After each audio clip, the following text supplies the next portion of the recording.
Hello and welcome back to our channel. So today in this video we are going to discuss about how you can download movie on Disney Plus. So without wasting much of our time, let's get straight into the video.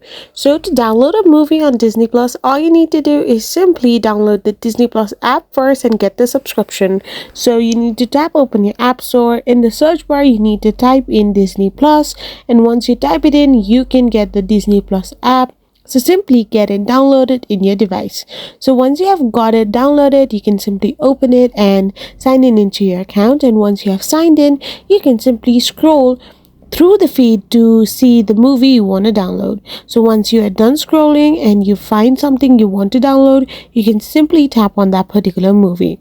There, you can find an option like download, which is on the right hand side of the screen. So simply tap on the arrow like option, and once you tap on the arrow like option, you will be able to see the download is in progress.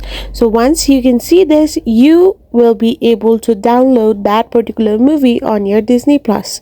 I hope you found this video helpful, so don't forget to hit that subscribe button and do give us a thumbs up. We will be back again with more informative videos like this. Thank you for watching. We will be back again really soon.